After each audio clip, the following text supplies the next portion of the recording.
Hello and welcome back, Realty Pros, to another week of Realty Talk. We are happy and excited today. Mr. Wimbush had already been sharing a little bit with us prior to the meeting, and so we're going to let him about some exciting things that are coming up. So I'm going to go ahead. I'm going to turn it over to you, Mr. Wimbush, and you can go ahead and you can begin. Thank you so much for joining us today, and thank you for being willing to share with us as well. Okay, thank you. Okay, so the inspection process. Starting with the inspection process, I want to start out by saying that Porterhouse does an excellent job with the inspection process. As far as the flow of the inspections, the role of realtors and all, you do a very, very, very good job managing the information about inspections and going through the inspection process and responding accordingly. You do a very good job. Rarely do we have problems. And even when we have major problems, there was one recently that in Upper Marlboro, and there was a leak, we had water problems. We've really seen it all collectively. We've seen problems where after the inspection, the pipes burst, and the house was flooded. We had another one where the house leaked and it kind of leaked through the lighting assembly, but we managed to get through all of them all the time. I'll say a few things about inspections to start off with. One, I'm teaching an inspection class for Maryland. We're just wrapping up. We have 2 field trips that we have to do. And with inspections, one thing I'll say is if the power is not on and if the water is not on or any of the utilities are not on during the inspection, we really are not supposed to turn them on. Many times the water is off for a reason. Sometimes they're off unknown, or sometimes it's been off for a long time. And when we go into the house, a lot of times the realtor will say, oh, can we turn the water on? Or the owner, we got him on the phone, he said it's okay to turn the water on. Well, we really don't turn the water on. We're not supposed to. If a circuit breaker's tripped to the refrigerator, the hot water heater, whatever, we don't turn them on. So if we turn the water on in the property and there's a pipe that may have been burst months ago, the owners could be out of town or what have you, and we turn it on. Now we turn it on in the basement. By the time we get to the 3rd floor, if it's a big pipe, a big leak, we could have water all over the place, the ceilings be low or whatever. And well, we turned the water on, it was off. The state, when we arrived, was off. We changed the state. Okay, you turn the water on. We're really not supposed to do that. So that's just one thing that I want you to know what the expectation is, for home inspections. Really, we don't turn them on. And so they'll say, well, so I talked to the owner. He said, okay, they should have put them on themselves. So at that point, the way it's really supposed to be done is without water.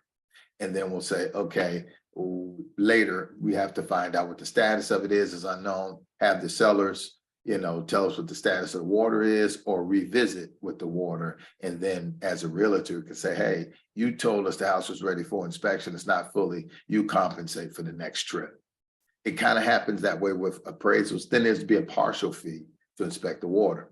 It happens that way with appraisers. So if there's a water stain or a leak with the appraiser will do the inspection. The inspection for the appraisal and say the house's appraisal value pending the water being, or the ceiling repair, or the leak being repaired. And then the appraiser comes back out to confirm it. Well, he charges you the full price for appraisal again. And so on the inspection side, it's like, we'd rather not, we'll do it without water. So where the person would have to pay for a whole new appraiser, it would be partial for the inspector. And then I typically advise that you transfer that to the listing agent if we're the buyers. So that's just a little caveat to things. Circuit breakers, we don't turn them on if they're off, because the device could be short, it could be shorted. And that's why the circuit breaker is tripping. And if we turn it on, we could cause heat or, activate something that's short. I just want to say that a little bit about it. And also the inspection is a snapshot of the condition of the house at the time of inspection. Oftentimes closing can be as much as 30 days after the inspection. So I try to do everything that I can. I'll give you some examples of the snapshot of the house at the time of the inspection, so we can solve problems if they arise between those 2 weeks to 30 days that you settle after the inspection. I try to take pictures of everything, actually every room from every angle in the house. We have pictures of. I also make sure I note the appliances. It was a Maytag refrigerator, or it was a KitchenAid dishwasher or whatever, because there's been times in between this, there might be a refrigerator in the garage that's leaking or it doesn't function fully. And they replace the refrigerator in the garage with the one that's in the kitchen, or one that was at another unit or apartment unit they were cleaning out. And then the owner says, well, the refrigerator doesn't work. Well, on the report, we have a photo of the kitchen, everything in the kitchen, and we know what the appliance type and manufacturer is. That's just some things we do to ensure that we have a good snapshot, know if anything has changed in between. Temperature of the hot water and things like that. So if the hot water heater fails in between, we'll know when it failed. So I try to work diligently to make sure that we bridge the cost between the inspection date and the closing date. Also, when you close, you feel free to take the summary of the inspection page with you, and of course, any items that you had repaired or items that were left unrepaired, or seller credit, whatever the case may be. And when you do your walkthrough before settlement, just look at those items and say, oh, well, the hot water didn't work. Hot and cold was reversed. You know, hot water is supposed to be on the left, the cold is supposed to be on the right. The check and see if that's been solved prior to going to settlement. And then you can make your note. If it was supposed to be repaired, now you have a reference. There used to be a walkthrough checklist. I still have one somewhere. And we would take the walkthrough checklist and go through the checklist and walk through it. Well, you could take the summary page. I don't know what people do on walkthroughs, what they actually do on walkthrough, but that might not be a bad idea to have the summary up on your phone or somewhere where you can take a look at those items.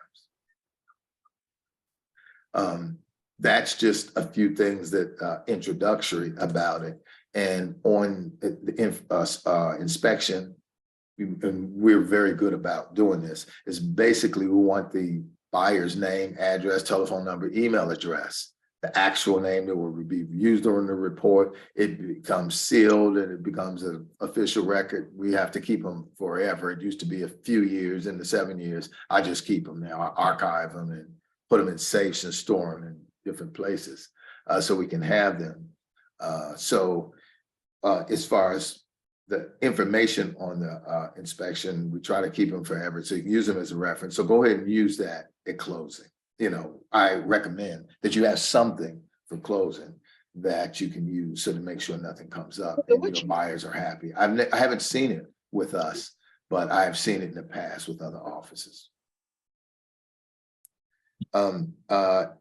But we touched a little bit on some national inspections and by the way, I do, I'm the Maryland home inspector license. I teach the classes for that. And then I would put together some exam prep classes for Maryland licensed inspectors.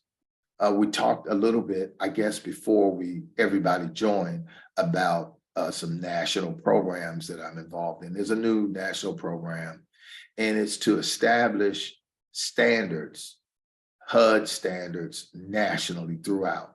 There's multiple different inspection types with different standards throughout the housing industry, and they're trying to standardize that. I just left Detroit housing, and before that, Philadelphia housing. And when you go to the units, the tenants will say, well, I had 3 inspections this week, and they're different time, and they're trying to streamline it down to 1 inspection type. But having said that, those national inspections that I perform are city public housing. And within those cities, you have private housing that's subsidized, financed by HUD, by HUD and government agencies, HUD really, the USDA as well, but we won't talk about USDA now, we'll just talk about HUD. And so there are investors that have personal properties, that those properties, for instance, if the going rate in the property is, I'm actually inspecting a trailer in Capitol Heights Sunday, and that realtor is going to rent, it's 2 rooms, they're going to rent out multiple rooms. So in these HUD programs, take for instance, if you will, you have a 4-bedroom house. The house is the property and each bedroom is a unit. And they have people live in each unit, and you're subsidized for each unit. And that's just opportunity for investors. And it's subsidized by HUD.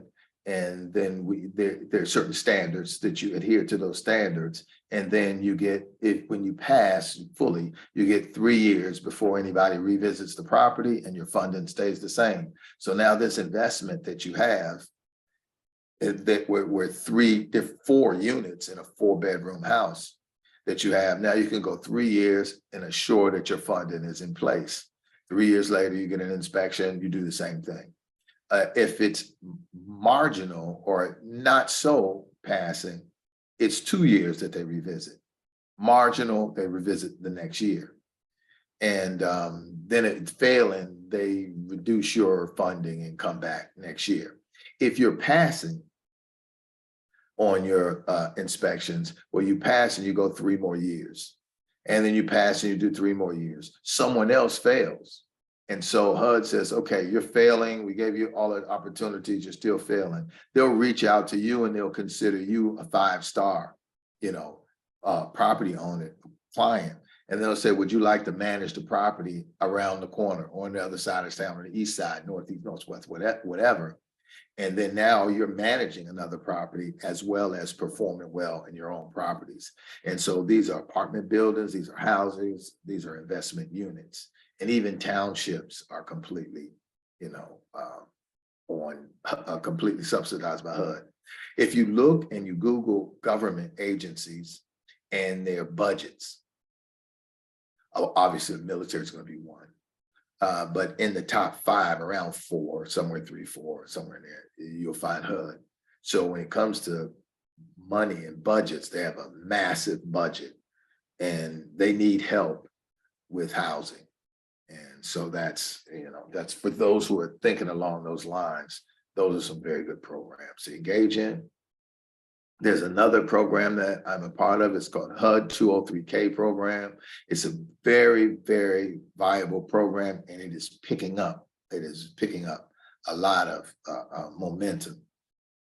Recently, we just finished a project, and I don't, the class, I think it was, I believe, I don't know who it was, but it may have been the class. I interact with so many people, but the house was really nothing. It was something that somebody had put together, needed to be completely rebuilt. It's in Crofton, and the person rebuilt the property totally to modern standards on a 203K project.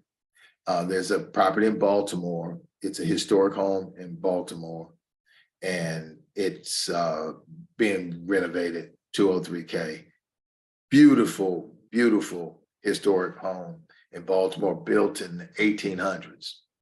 And then also for younger realtors, with younger realtors, maybe inexperienced realtors, first or second time out with young clients without the budget, they're looking for lower end houses, and they're, difficult to get, everybody wants a house for $200-something thousand if you can find them. And so in those cases, they can take their clients to a fixer-upper, and from the fixer-upper go with the 203K program. Okay, so why would you use a 203K, a HUD 203K program, a fixer-upper? There's a couple reasons. Because somebody else is going to take that. You have a client that's qualified from, I don't know, I'll be hypothetical. I do see these properties, and I'm going to one this weekend. Let's say $285,000 to maybe 325 or 335, somewhere in there. You know, it's a bit competitive in that area. So the house might be $150,000 as is. What's going to happen is an investor's going to buy that house. They're going to fix it up, turn it over, flip, whatever terminology, flip, turn it over to your client. And your client now has a house. It's up on the far edge, maybe just over a little bit of what your client qualifies for. Well, now you have a house that was sitting there at $140,000, $150,000, and the people flipped it over and they put luxury vinyl tile or whatever that everybody's using now. I'm not so sure why, but they're using these. And then now a house is fixed up. Okay, it's nice, it's renovated, but somebody else did it for you. On the 203K side, you fix it up exactly the way you want. You save on the overhead. And I'll give you another example. Say you have I have some other people in Upper Marlboro that are doing something similar. They're in the 203K. But on this 203K project, you decide, well, I'm going to put $60,000 in the house. I'll buy it. And I'll just kind of wing it my way through and fix the house up. So you decide to put $60,000 worth of repairs in the house. And you go and borrow money for the $60,000 repair. So you borrow the money when on a personal loan at the credit union or whatever, the rates are a little bit higher. You borrow the money and now you have your $60,000 you're going to start on the house. You call a contractor out. In the state of Maryland, they can get 33% up front. So they get 33% of this $60,000, around $20,000 that they get from you up front, and you have problems.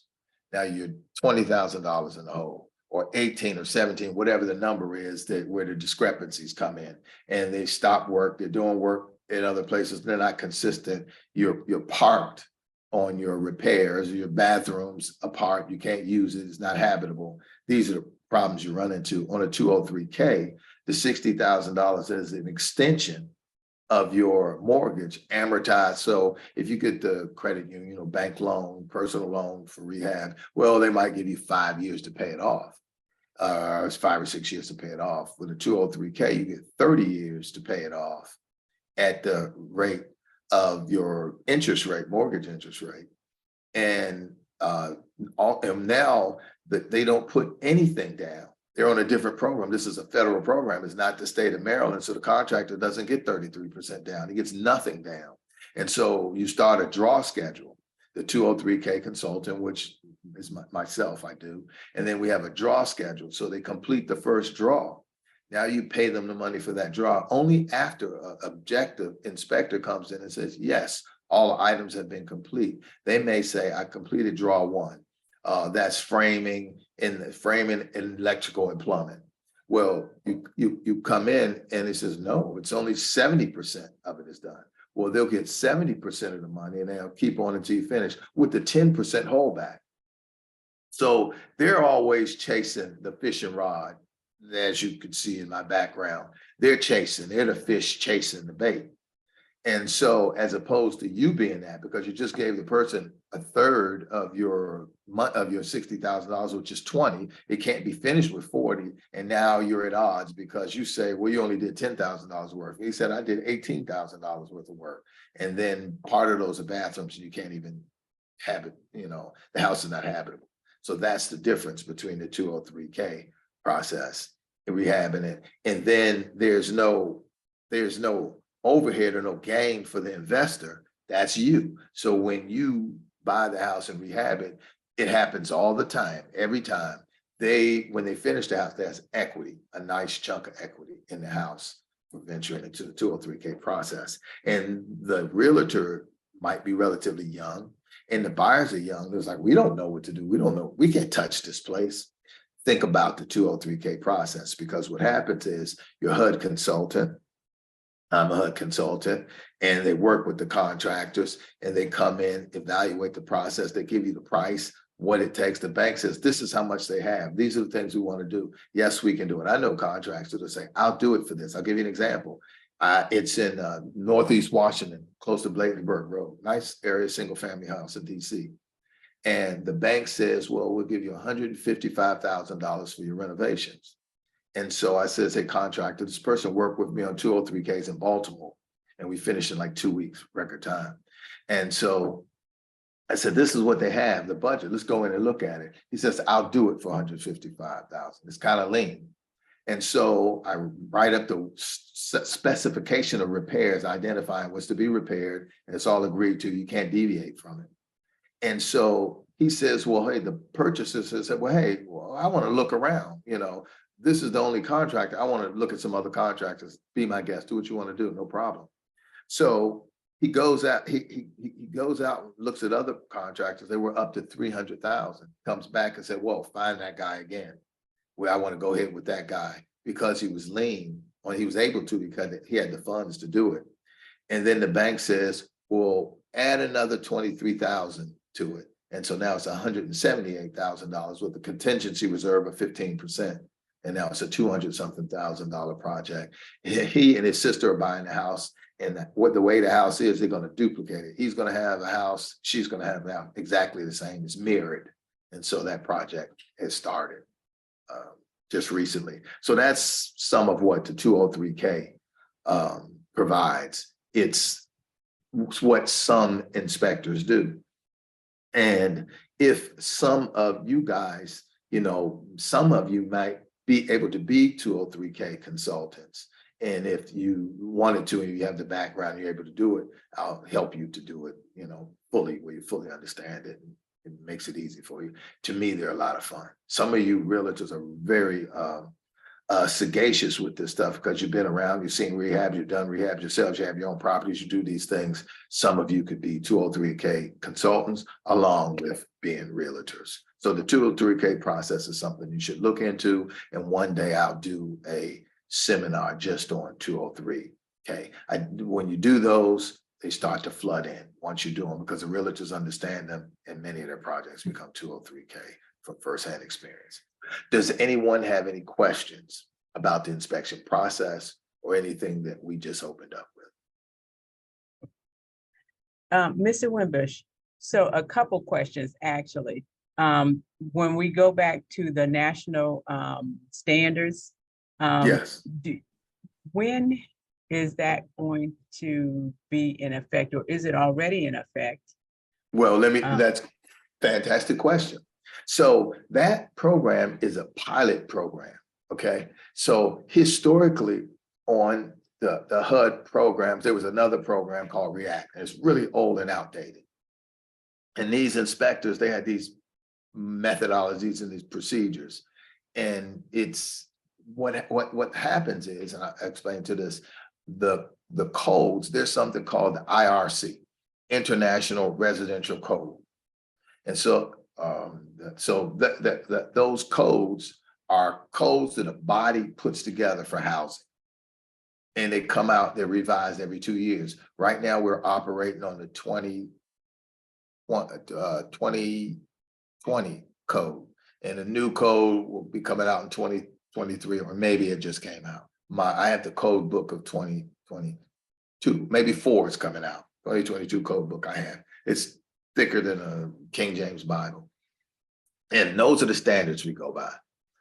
And so depending on the year that the house was built is the standards that you go by.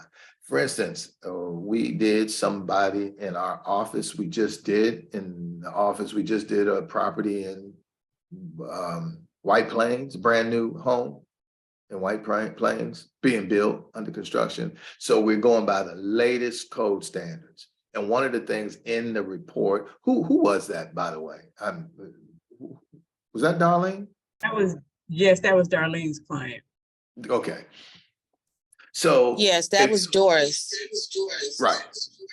So that property, you noticed in there's fire stop, and the builder, whatever the builder's response was. I try not to get into that too much.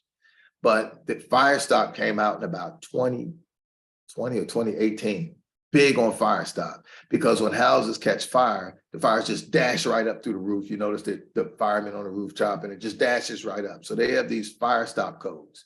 And so as the codes advance, depending on the year the house was built, is how you inspect a house. So if a house was built in 2016, so the first thing we look at, what year was it? It was built in 2016. So we go by the 2014 code of before it changed. And then that's what you look at. So in homes, the GFCI outlet on kitchen counters came out in 1986. So if you have a house built in 1984 and the GFCI outlets aren't on the kitchen counter, and the house has not been renovated, and has been obviously renovated since 1985 or 4 when it was built. We talk about GFCIs, but you can't really put it in a summary as a full defect because it's grandfathered away from. Okay, if the house had renovations, obvious renovations, then it's accountable. So that determines how we write inspections and all. And answering your question, how I write the inspections is based on when it was built and what codes or statutes have been compromised. So I say all that to say this to you, Darlene. What happens is when they update the standards and the standards, they're standardizing because they were old practices. Governments move slow. So HUD was on the same practices that they built for standards a long time ago. Now they're refreshing it. So it's in a beta, it's a pilot project. So we're inspecting many of these properties, and you have 24 hours to resolve them, 3 days or 30 days.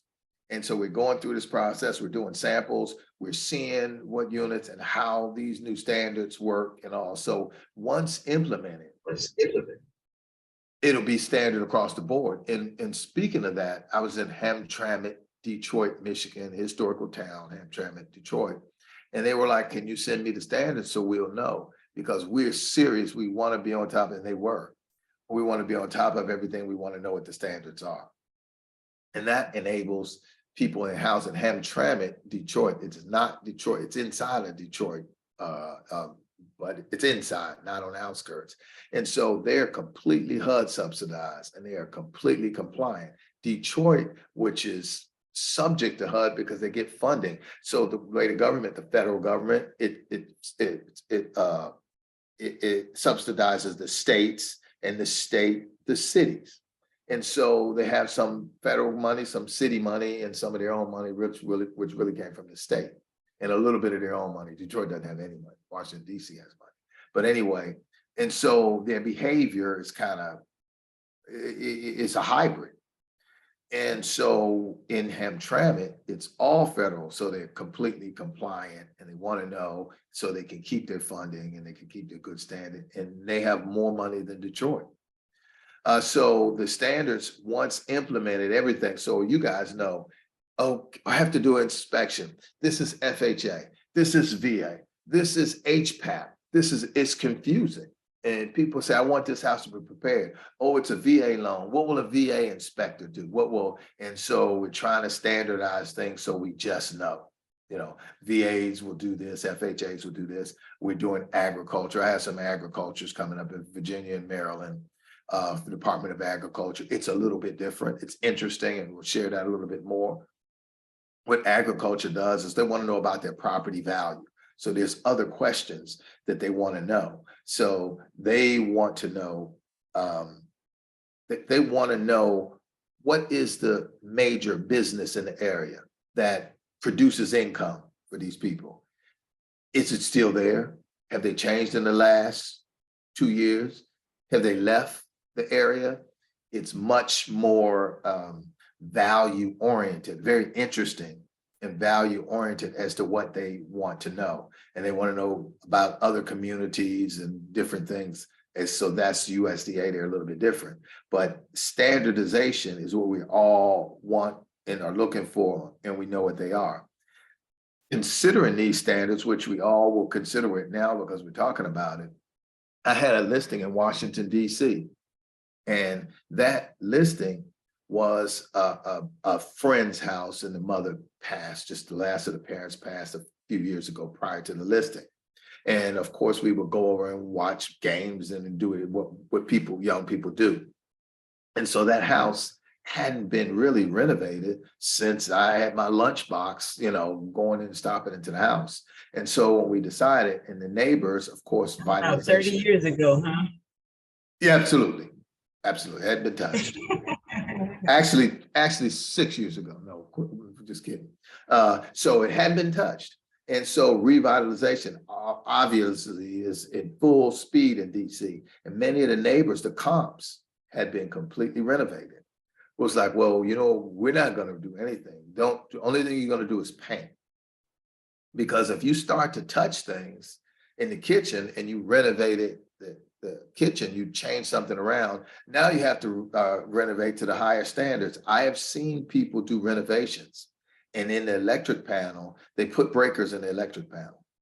And then the city, if it's DC, this was DC, DCRA, they come in and they say, oh no, this is not the standard. You have to put all, so what they have now is they have new dual function circuit breakers. So if you go to Home Depot or Lowe's, and I take my class to Home Depot or Lowe's, and I say, here's a circuit breaker. You see that circuit breaker? Well, what's it cost? Oh, it costs $18 or $22, $24. And I was like, okay, let's go over to this dual function circuit breaker, which has microprocessor technologies. It's a AFCI, it's a GFCI, and it tests itself because it has microprocessors in it. Oh, they're $150. They're expensive. And so if you have to replace all of the circuit breakers, so in 2002, they came out with arc fault circuit breakers from a study in Canada. They found most house fires come from arcing behind the walls. So they came up with arc fault circuit breakers. When it detects an arc, it'll trip the circuit. And so in 2002, when they came out, they had to be in bedrooms. Now arc fault circuit breakers are all in every outlet. So the cost has changed. So if you start to renovate, and so he said, well, we want to just put this in the kitchen. And then if you renovate and you have to renovate, you might be subject to renovate all the way, which is very serious. It takes the budget over. And so I said, we're not going to renovate anything. We're going to do the virtual staging. And so we did the virtual staging, paid for the photography, for lights and everything. And so what you online, it was a cutie. And so what that was really showing you is what you could do. And then when you got in, it was completely different. Nonetheless, it still sold within 2 days. It had a contract on it within 2 days. And it sold for an incredible amount of money, the same as the comps that have been completely renovated. So that's just so when I say that, when I talk about the standards and the codes changing from 1 year to the other, consider that when you're want to do renovations, because you could be subject to the most current codes, which will cost you more than what you think, what you estimate it will cost. And speaking of that, what you can do is you can find out, obviously. So you go into the SDAT. So you go into the SDAT data and you have a house that's 4 bedrooms, 3 baths, and finished everything. Looks nice, bar in the basement and everything. That's what the listing has in it. So you look at a listing and you're looking for a house for yourself, your friends, your family, your clients. And then you go to the SDAT data and it says the square footage is different. And it says 2 bedrooms. And it says 3 bedrooms and 2 baths. Well, what's happened is they added a bathroom and they renovated the basement and they did not use permits. I tell you guys right now, go look at any of the inspections that you have from me in the last years, 10 years probably, easily. You will see a section and there says permits. I suggest or recommend that you go to the local office and check the status of the permits. So that kind of indemnifies everybody involved on the buy-in or on your side, or everybody on the phone now. So later, the person buys the house. The SDAT showed it as incomplete basement with 2 baths, but now it's 3.5 baths or 3 baths. There were no permits. Because if you pull permits, you went to the county, then they will update SDAT with finished basement and additional bath, but of course your tax rate is higher. So people don't get permits because and when you get a contractor, that conversation should come up. Say, are you going to pull permits or whatever? So when we deal with contractors, And some things require permits and some don't. And there's some that skate away from getting permits. There's a way to do it. There's a legitimate way to do it. But that's some things that I just want to put in your head. And so even when you're looking at houses for your clients or whatever, take a peek and see the difference, the variance between SDAT and the MLS, because the SDAT tells the truth because they were not informed, by that county, code office that it has been upgraded with plans and what have you. And another thing is new homes. So I'll just open this up. So the home that Darlene, the young lady, you could just mention who it is, who that person is. So I inspected the property, and you have the county. So you have the county that does inspections, the county inspections. County inspectors are what the county inspectors are. They are what they are. And so the county inspectors and they always use orange paint. So if you go into a new home, you see orange paint, the county has been there. And they've identified those as discrepancies, and the builder has to correct it. So in this house, there was orange paint a lot of places, and the joists were cut. I don't know what happened, how it got cut, how so many joists were cut. And so the joists were cut. And the county says, okay, this is a defect. You have to fix this before I come back. One of the ways that we fix defects, some of you that we've done these together in attics, if a joist is defective, broken, cracked, weak, compromised anyway, you can repair it by sistering it. And that's by putting another joist and bonding it to that joist. So that new joist takes over the strength of the other one. It takes over the strength of the force of the other joist. Fantastic. If you had termite damage, if you have a joisted crack for whatever reasons. So this new house had several joists that were sistered. And so a couple were broken and hadn't been sistered. So I identified them in the report, and I made a note. Look at all of these joists that have been damaged or sistered. And so I don't get involved. Once I do the report, you do the report. It goes to the builder. Some of the builders are just fantastic. They do everything we ask them to do. Some push back. It just varies. It varies. But generally speaking, most are very cooperative. Well, this one said, well, there's some things we're going to do, some things we didn't have to do, or whatever. I just heard that. I don't get involved in it. But I would think that if you have that many joists with damage in it, what's going on? We need to talk about that and rework. I could see if it's a 50-year-old house that's had termite damage or whatever reasons to have that done. So in the county, there is a report. So if you build a house, you can go to the county office, and kind of good luck with that. It used to be better, like everything used to be better than it was. And then you can say, hey, where's the information on my house? So they can say, well, you had plumbing and they didn't get the permits the first time. They had to rework the slope on the plumbing, which should be about, depending on the size of the pipe, about 4 inches per foot. The slope wasn't proper, so they had to fix it. So you can get the history of what the county saw, the defects on the house, any new house. Then you also can find out the status of the permits on the house, the history of the house.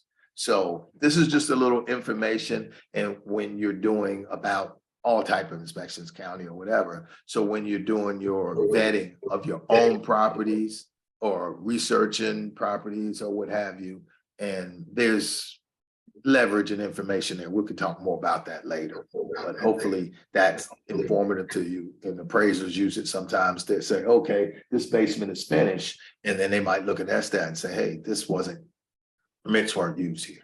So if the county office finds out the permits weren't used, they're subject to make you tear it all down, pull all the walls out so they can see it, and then reevaluate it. I had somebody at Waldorf that they had a deck built, and I don't know how or why, neighbors or whatever, the county found out, and they called and said, hey, we might have to tear it down. What do we do or whatever? So that's just a little bit of information about that. And for realtors, investors and all, I think that's some good information. Did I answer your question? about the You standards did, when they will and come into place. I expounded on it a right, little bit more, but it's a pilot process that they're working to, and they can alleviate some of the old standards and some of the ways that old inspectors, some of the housing people do not like it. I grew up with the mayor of Washington. We're like brothers and sisters. And her brother has a unit in a couple of 4 units years and years ago. I inspected his 4 unit, and we were talking. I was on inspection the other day. He called and said, "Hey, come do this inspection for my friend."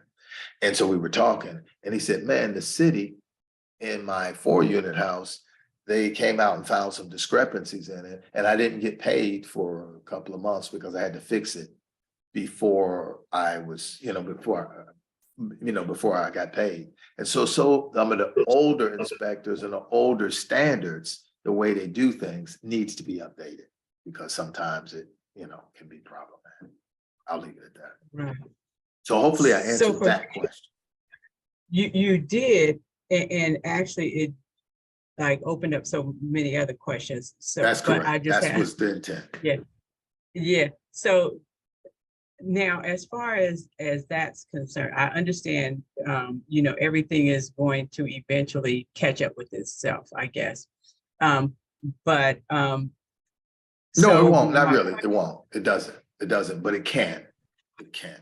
Okay, go ahead. right, right. It can. My question is this something that is going to be required for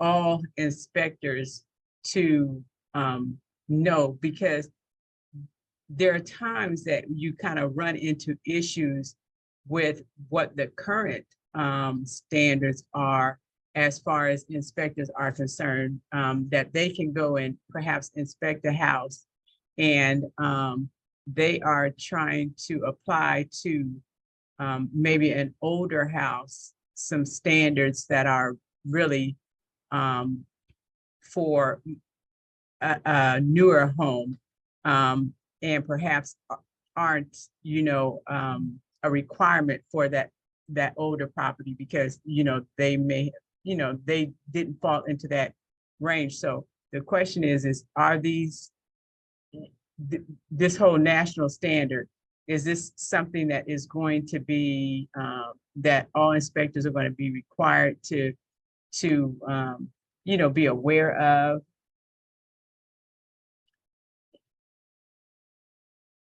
Oh, we lost you. I don't know if you turned your mic off.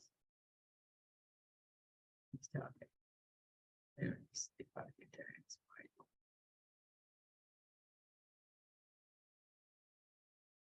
We can hear you saying Mike. on. Right.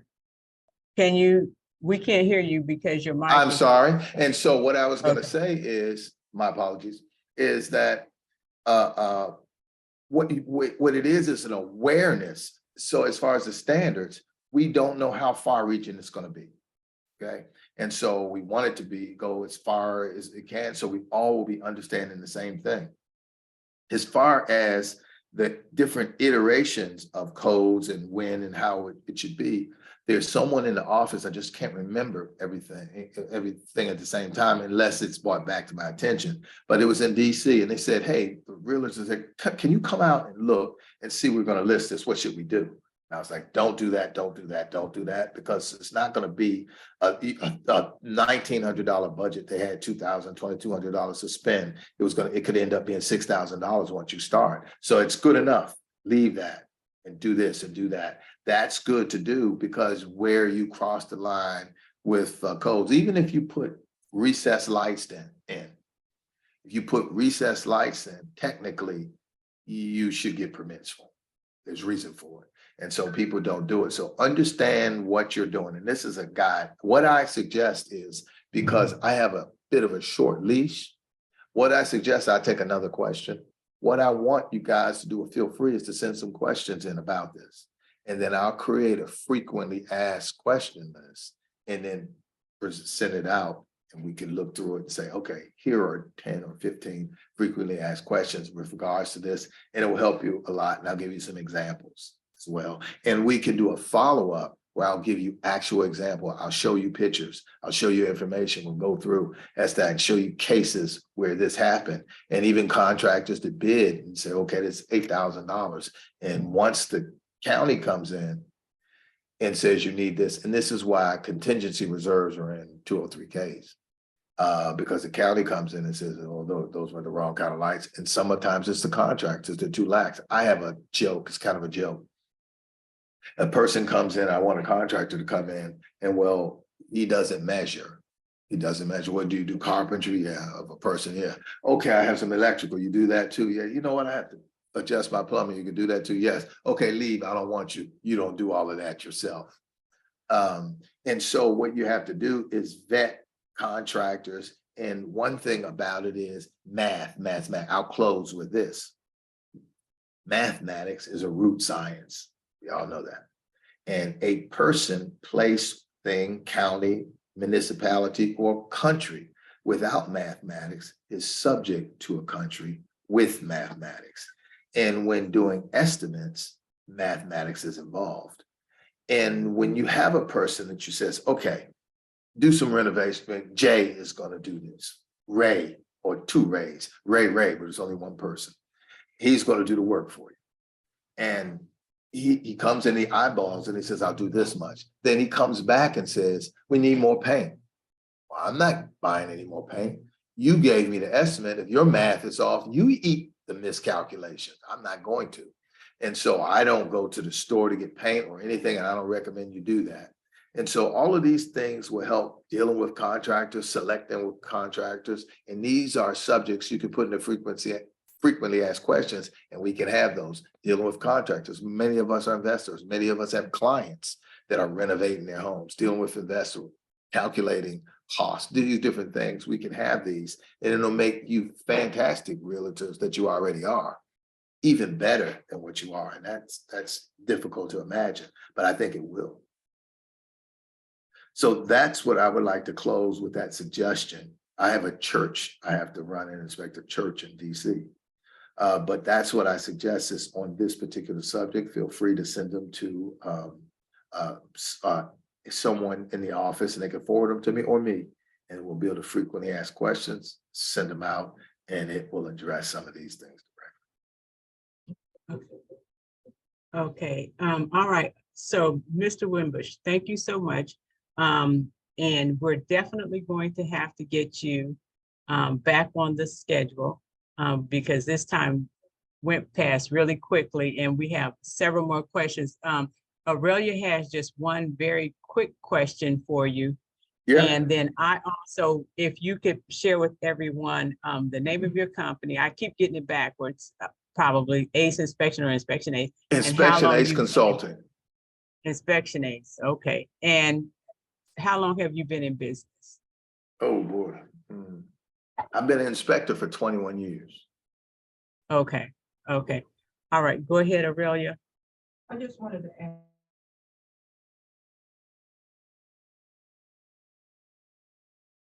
I think she might be muted. So her question is, when you had, I'm assuming, Aurelia, you're talking about the difference between the ASTAT.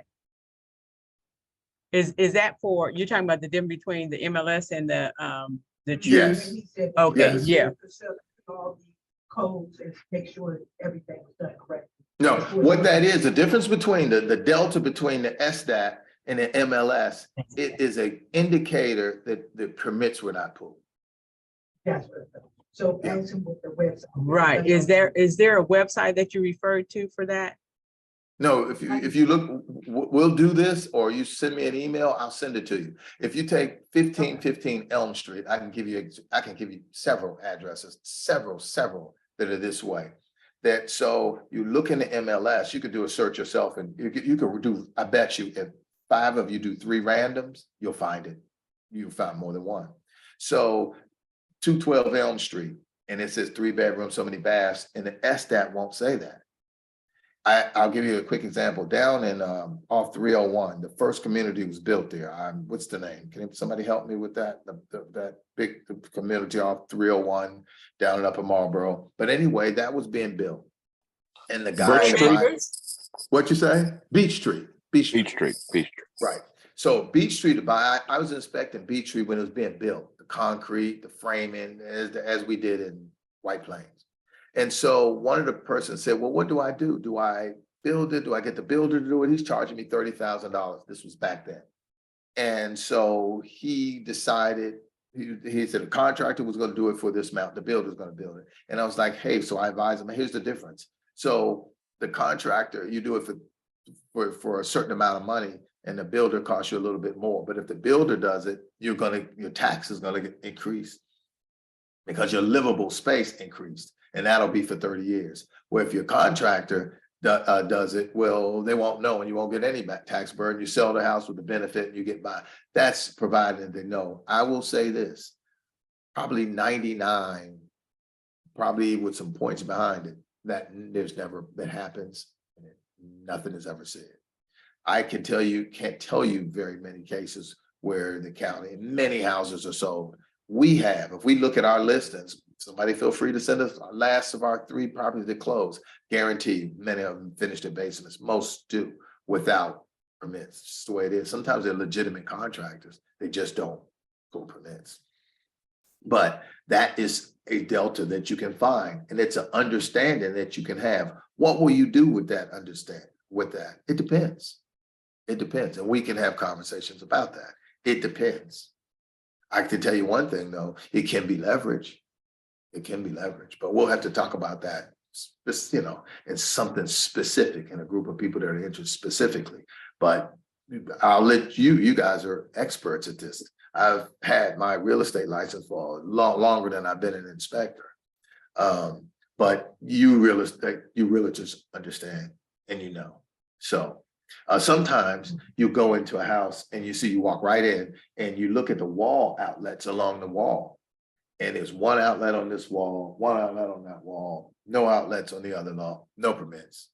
Because you have to have within 4 feet of every corner, there's a certain amount of outlets that's required. And that's to prevent, because our cords, our devices are 6 feet long. And so the devices we don't want extension cords because extension cords promote fires. And so they avoid that. So the code says, have these many outlets so people won't use extension cords. So years ago, they used extension cords. They don't use them now because the outlets have expanded the amount that you have available to you. And that's one way you could just go right in and say, all right, I know the code's not there, but I put it in every one of my inspections. So it's like, hey, your clients have been advised to check the codes. Now we could be proactive and talk more, and this information could guide you guys to mention it yourself or whatever. And that way that thing is covered, because it can be very, very nasty if it gets to that. And we don't really do codes as an inspector, but this is just something you understand a little bit better about it. And you can maybe use it to be a little bit more professional than you guys already are. Okay, wonderful. Thank you, Mr. Wimbush. We really appreciate. And if you create a little group to send the questions to, I'll reply. And I'll use references if needed, photos or whatever, to fully answer the question. The best for you. Okay, wonderful. Again, thank you for sharing with us today. We appreciate it. We definitely are going to have to get you back on the schedule because I think there's a lot more that can be shared. And then also, I lost my train of thought. So what I will say. Please do, because I want to use an example inspection from the office. And I want to go over some things. Okay. Very educational. Okay, wonderful. All right, so we're going to go ahead and let us close now.